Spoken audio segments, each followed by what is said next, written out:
As Oscar Wilde once said, imitation is the sincerest form of flattery that mediocrity can pay to greatness. Let's just keep that in mind for the next 3 minutes or so. Back in the 8-bit era, you often had to make do with games available for your console. For fans of a certain horror-themed platforming franchise, but who owned a Master System, relief finally came in the form of Master of Darkness. So let's immediately address the elephant in the room. Master of Darkness is clearly a Castlevania clone, created to satisfy Master System owners who did not have access to the NES Castlevania games.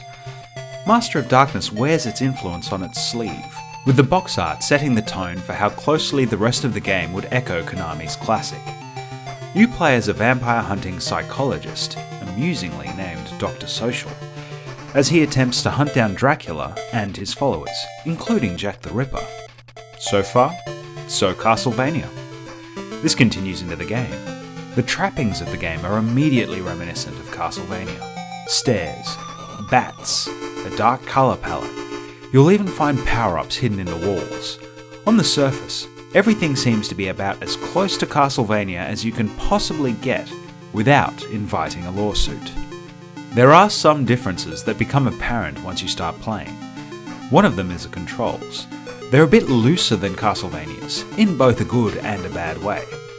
When you jump, you're able to change direction in mid-air, which makes the general gameplay immediately feel different to the early Castlevanias. The weapon system is also different. Sub-weapons can be collected and used in a similar way to the Castlevania games, but you pick up different primary weapons. This works similarly to Contra, in that you attack item containers, and occasionally new weapons fall out.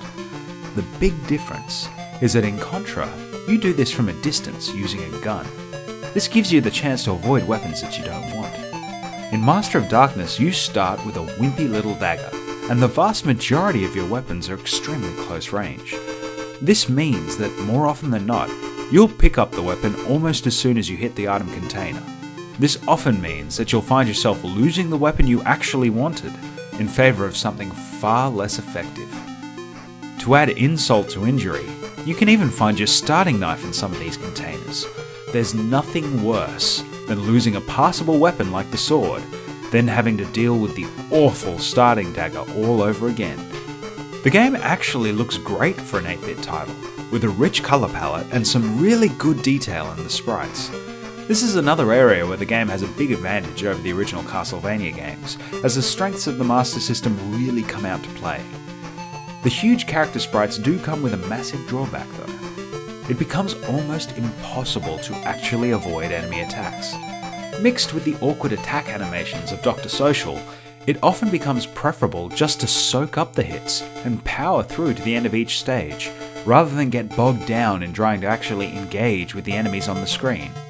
You do have a lot of life. The main worry is getting knocked back into a bottomless pit of death. Once again, Castlevania's influence is felt in full force. The music in Master of Darkness never quite hits the lofty heights of the Castlevania soundtrack, but it is worth mentioning.